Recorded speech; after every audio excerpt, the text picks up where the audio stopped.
You know I'm 50, right?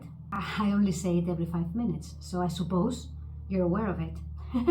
In the last 5 years or so, my life has passed by with 3 letters constantly in it.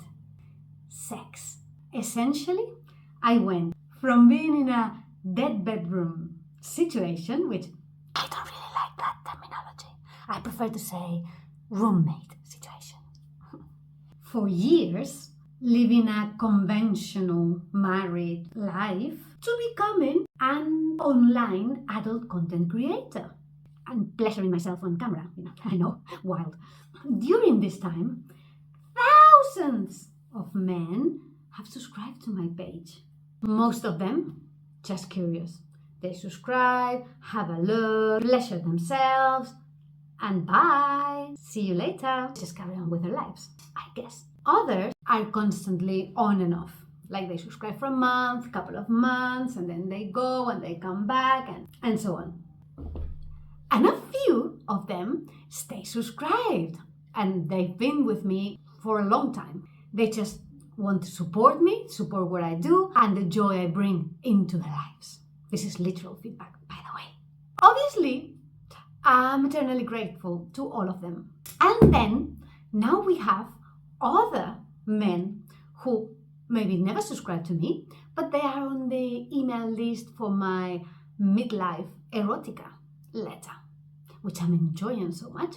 All of these men, I said thousands. Some of these men share with me their life situations, their experiences, their relationships, their situations with, engaging with women, their views on sexuality, etc., etc., etc. I find this very inspiring, and this feeds my thirst for knowing about human behavior and how the mind works, and in general, how this game of life is played. It's very amusing.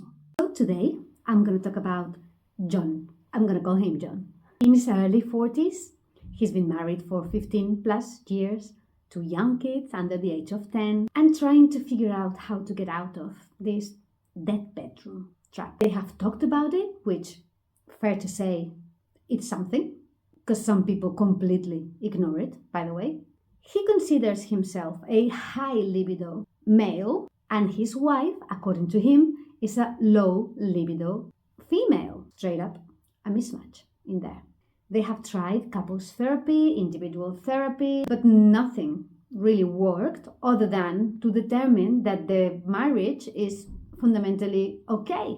Everything works fine, except for the sex. They then tried sex therapy. I ain't got a clue what that's about. It didn't work either. It made things worse, in fact. His own words. As a result of this, what they have is what he calls duty sex. I don't need to describe that to you, right? But I will. She understands that a marriage involves having sex. And so she offers her body occasionally for the act. And obviously, because he's a man and not a machine, he feels really awkward with the situation. And he's not even trying anymore or initiating anymore because he just realizes the whole thing is a staged and depressing game. And not to be mean here, but people criticize sex dolls, but can you tell me what's the difference here? Pardon. So what do we have with John and wife? An unhappy marriage. So you have to believe me when I say that I feel for him. I can feel his frustration, his pain, like being trapped in a dead-end situation, really. Oh, my life is great. My little family is great. My marriage is mostly great. But it's not, John. It's not. We only get one chance to play in this game called life. In this bodysuit, that is. You might come back as an elephant or something, but let's let the reincarnations aside, because I have mixed feelings about those. But sex is a part of life. Like food is, like drink, air. I know what you're thinking. We cannot live without food, we cannot live without air. but we can't live without sex. That is true. Touché. You can perfectly. Well, not perfectly, but you can. But the question is, do you want to? Because if you don't have to. So here's my point. We are conditioned since the very moment we are born with a million things. And it has to be like this because we cannot survive as a baby human. We need the tribe to take care of us. But this tribe comes with a lot of rules. Our families tell us what to do, what not to do, what to eat, what not to eat, who to see, who not to see, what is this, what is that, what is wrong, what is right. That's according to them, not according to you. They really, really loved us. And they didn't think they were doing anything wrong. In fact, they were not doing anything wrong. They were doing what they thought it was right. But they were just repeating patterns that they've been themselves taught as well. So that's how it works. And there's no escape from that. We are all going to go through that. Inevitablemente. But now, you're not a baby anymore, John. 40-something, for fuck's sake. So it's time to let the tribe aside and find your own truth, which is inside of yourself. The truth will set you free, Joshua said. So what do I mean by that? What I mean by that is that if you're in a situation that you're uncomfortable with, it can be sexless marriage, it can be anything, anything really. You need to sit with it, analyze the situations, assess the situation, but not from the lenses of the tribe, not worrying about what others are going to think if you do this or that, if you take this decision or the other. You need to tell yourself truth and don't lie anymore. So a marriage is not working. It's not working. Okay. Statements I want to make to finish. Marriage is a human construct and it doesn't last forever. It has an expiry date. Till death do us part. Bullshit. People grow apart. Fact. Some people marry the first person they have a romantic relationship with. Can you believe that? They've been together forever, since their teen years, when you don't even know who you are yet. Sexual attraction is like food. In order to eat food, you need to be hungry.